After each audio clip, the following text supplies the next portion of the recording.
You know, an entrepreneur is something that grown into this thing. You can't make an entrepreneur by bringing in on this level. He's not an entrepreneur. He doesn't have that passion for that business. He's not that enthusiastic, and especially when he's involved in with a stake in a company and 5, 6 companies, he doesn't care if one folds, no problem. So the cost on South Africa, this is so much, whereas we've done something else to empower people in a different way. And you know what? Entitlement is disempowerment. I'm entitled to that thing. I'm entitled to a share in your business. No, you are not entitled to anything. Was wrongs committed in the past? Nobody can deny it. Unfortunately, fixing the past by the wrong measures will destroy the country. Welcome again to the Think Conversation series, where we explore issues shaping South Africa. I'm Lucky Matebula from the Think Foundation. Entrepreneurs are essential drivers of economic growth and development. In South Africa, there are entrepreneurs who were historically excluded from fully participating in the economy, an injustice formally recognized by the Constitution. Equally, there were those the historical system protected or advantaged. Black economic empowerment as a solution to level the playing field has grown to become one of the divisive issues towards creating a truly non-racial society and economy. A fair and competitive business environment requires policies that create equal opportunities for all, and South Africa is struggling to create this ideal. There are set positions and preferences on how to level the playing field. Joining me to unpack this is the Chief Executive of the National Employers Association of South Africa, NEASA, Mr. Gert Papenfoos. Welcome, Mr. Gert. Dankie, Prof. Yeah, I appreciate it. Let me welcome you to the Think Conversations. We're having a conversation on this matter of economic growth, BEE, and that. But before we go there, tell me about your organization. Just short, what is NEASA? What's your profile of NEASA members and what, so that viewers can know that who I'm talking to? Yeah, thank you. Thank you, Prof. NEASA was established in 96, April, 30 years ago. I established it. It was a new thing. It was at the time that the new Labour Relations Act came into play, and I saw the need. The act was about to create a totally new labour environment, and historically, the labour field, the workplace, is actually a battlefield. I mean, if you look at the struggle, the battle was actually taking place right there in the workplace, and that's still a bit of a problem in South Africa, because historically that's where we come from. So that is what I did in 30 years ago. Today, NEASA is involved in all industries. All businesses, any employer. If you employ somebody, you can become a member of NEASA, and of all sizes, from small to big. Mm-hmm. I think NEASA to some extent reflects the business makeup of business in South Africa. Few big businesses, and the smaller they get. This is typically what the labour market look like in terms of business. So, and then we do everything for business. As far as what's happening in the workplace, we do everything, and on all levels, from courts, from the CCMA to the courts, to the Constitutional Court, and even in Parliament in terms of legislation, we do our thing there as well. So you're doing an advocacy role on a whole lot of things. Yeah, advocacy role, and represent business directly from ground in the workplace, in the courts, representing them at the highest level, and national collective bargaining as well. So you're in NETLAC? We're not in NETLAC. NETLAC is structured in a way that a single body can't be there. You need to be a federation. Okay. Now, that is a problem. You know, if we want to be there, we have to join BUSA. And I mean, our voice, the voice of SMMEs, doesn't come through these big bodies. Yeah, So I wanted to ask you there. yeah, Your bulge, your members, yeah, are the majority of them SMMEs? yeah. And I'm going to ask this common South African question: are they the majority of them, are they historically white businesses? Well, I just want to check that. Yeah, profile. the answer to that is that anyone can join. Yeah. I don't. If you ask me what's the color scheme of NIASA, my You're not answer sure. is I don't know. Yeah. But of course there are a lot of historically white businesses, but the rest are also there. Anyone can Yeah. do. ABC Pty Limited join NIASA. I don't know. You know who it belongs to. We don't know. That's not the question. They're a business. They employ people, and therefore they're entitled to our services. Now let's go to the elephant in South Africa's room. Yeah, Black economic empowerment. yeah. How are your members relating with it? And how are they relating with it? You know, when a businessman becomes a business, starts a business, it is because there lives in his heart the drive to do something, to be independent. If you want to work for something, you apply for a job. For somebody, you apply for a job, and you go and work there. And every workplace and every employer need employees. So I'm not talking on employees because we need employees, but there are certain people that, and I'm one of them. I'm not an employee. I'm not a good employee. I'm an entrepreneur. And why do you do it? It's because you want to think for yourself. You want to own a place. That's why you started. I want to own this place. I want to make this thing a creation that is an expression of who I am, and then I want to grow this thing. But if you tell me I want to start a business, and you say to me, but listen, eventually, if you grow, you won't be the owner of your own business. If you get to a certain point where you want to do business with the state or even with big business, then that will be demanded of you to give away a stake of your business, 51%. So you lose ownership of your business. Now that is a killer. That is just, I'm hard on corporate South Africa now. I tell you that the people involved in corporate South Africa, they're nothing more than senior clerks. They're not entrepreneurs. They can survive in an environment where you lose your identity. But an entrepreneur, an SMME, cannot do that. And that is therefore something that is severely constraining growth in South Africa. And if you say to me that you start a business in South Africa, but if you grow, and the ambition is to grow and to go big, but one day if you do that, we will impose on you certain limitations. Well, the question is, why do I want to do that? What is the incentive to go into business when they tell you that? And the big problem is, what is happening now is that we exclude a huge number of fantastic entrepreneurs. But let me ask this question. I think there was a guest here, Xolani Kubeka.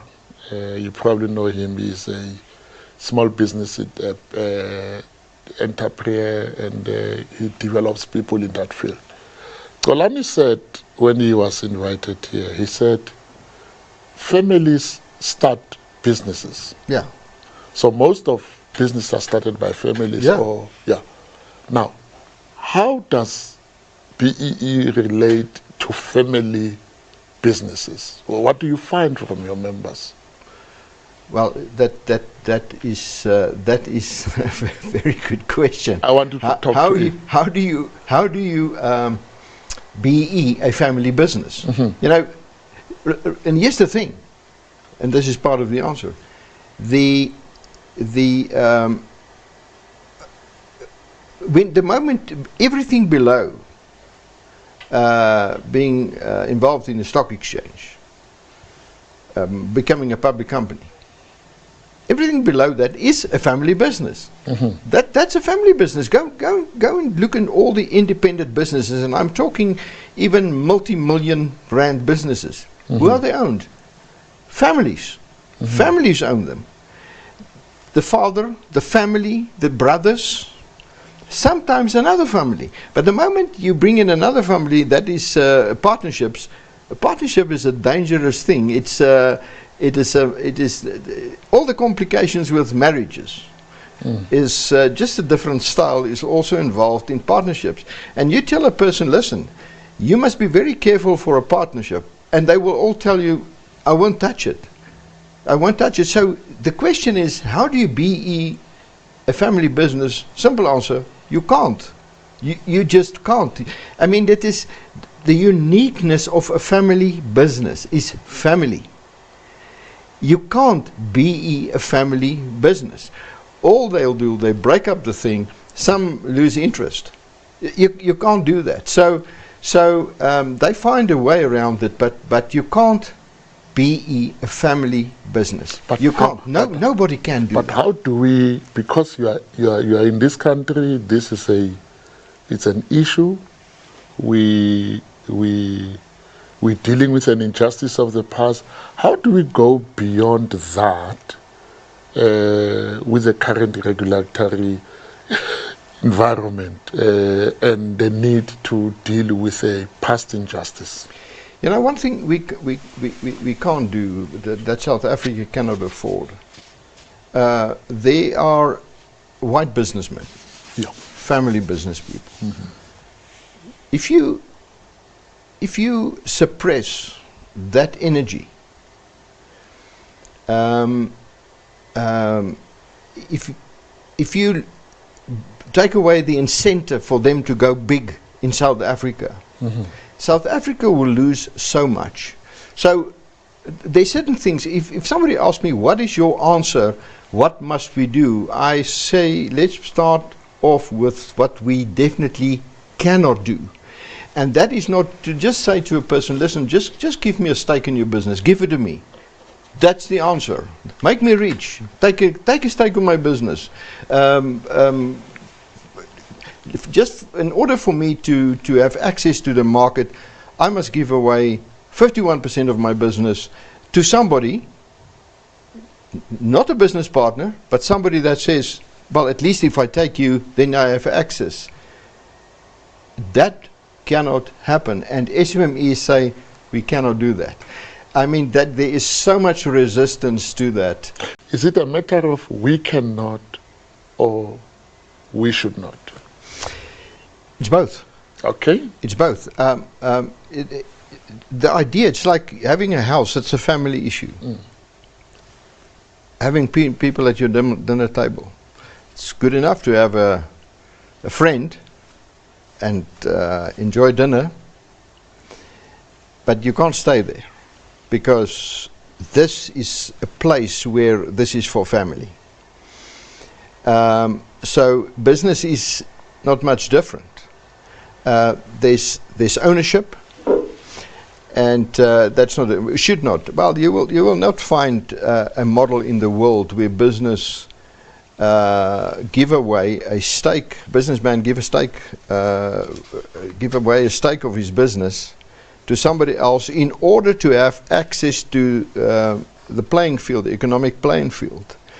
And if a state says, well, if you want that, if you want to play on this level field, then we demand of you, and we will insist that you will show us that you got in a partner. Now that partner brings nothing to the table. If you say, yeah, but he does, I say, well, my experience is that it's unlikely that they will, because that same partner will be a partner, not in your business only, but on many other businesses. And I tell you, the failure rate of this is, I can almost say I don't know of success stories. However, if you buy in, well, that's a different story.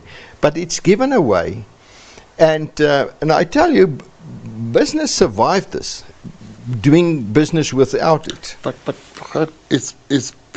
I want us to talk about BEE Yeah, as an economic empowerment strategy, yeah, and not as a compliance thing. You know that let's do that. you have 30%, you have 25%. Yeah. But as an economic strategy, as something that says, as a country, we are imagining a South Africa where the majority are part of the wealthiest people in the country, who are imagining where a country where a significant equity of this economy, it's also in the hands of the majority who happen to be black. What is the view of the market or the space you're operating about that reality needing to happen? You know, unfortunately, you can't fix the wrongs of the past by repeating the wrongs of the past, by just switching. Where the minority did that to the majority, it's turned around where the majority does that to the 7%. Now, you know, if you talking about a portion of, and I'm using this as an example, BE, the sister of BE is employment equity, and I'm using I'm using something that's happening in the workplace, and we'll translate that to business. If you say that, let us replace all whites in South Africa with black workers. Currently, no, all white workers with black workers. What's currently almost the plan with employment equity. I say, now what have you done to unemployment? But what you've done, you've destroyed this economy. But now you have a few more black people in the workplace, whites out of the workplace, and so what have you done? What has it done? What is this type of thing done to the Escoms of this world? What has it done to Transnet? What has it done to everything where this is done? Why is that? Because if you, the guys that is sitting behind this thing are officials becoming businessmen, having stakes in businesses. You know, an entrepreneur is something that grown into this thing. You can't make an entrepreneur by bringing in on this level. He's not an entrepreneur. He doesn't have that passion for that business. He's not that enthusiastic, and especially when he's involved in with a stake in a company and 5, 6 companies, he doesn't care if one folds, no problem. So the cost on South Africa, this is so much, whereas we've done something else to empower people in a different way. And you know what? Entitlement is disempowerment. I'm eentiled to that thing. I'm entitled to a share in your business. No, you are not entitled to anything.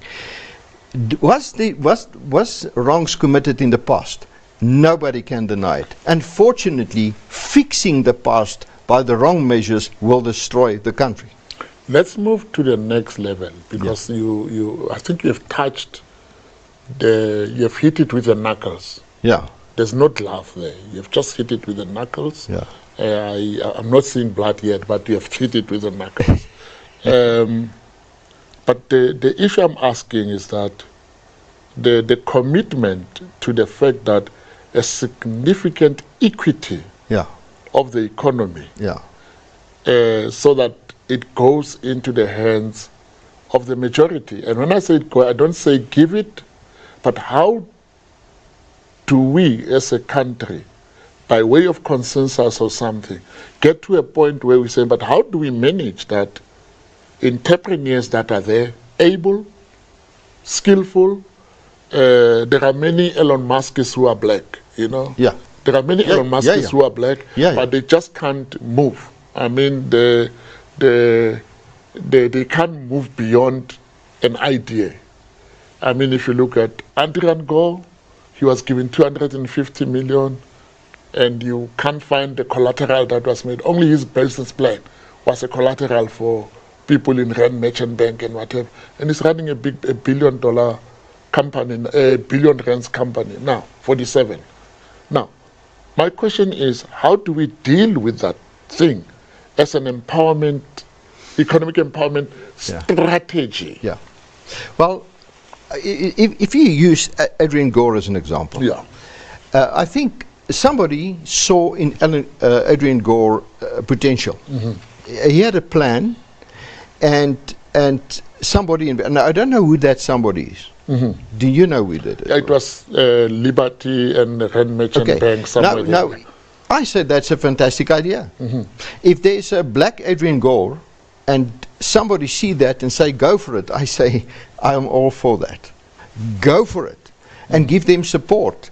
But what BE is doing is, the model is something entirely different. Okay. BE says, I see your company, if you want to trade, play in this economic playing field, you need to give away a percentage of your business, a stake in your business, and even a majority stake. That is the wrong model. You're breaking that company, because the reason for the mere reason for existence of this company is taking away. The incentive is taking away.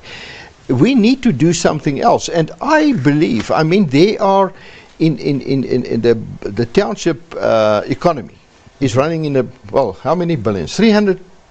Yeah, but it's a lot. It's a lot. It's a lot. It's a lot of money. That's where you find those entrepreneurs. They're sitting there, and there's many others, not with degrees, because entrepreneurs is a different type of thing. They're sitting there, and we need to find a way to lift them out and mentor them and make them, and even a Liberty and somebody else says, I want to invest in this guy, but the moment you invest, there's raw money at stake, where people say, listen, I'm making an investment here.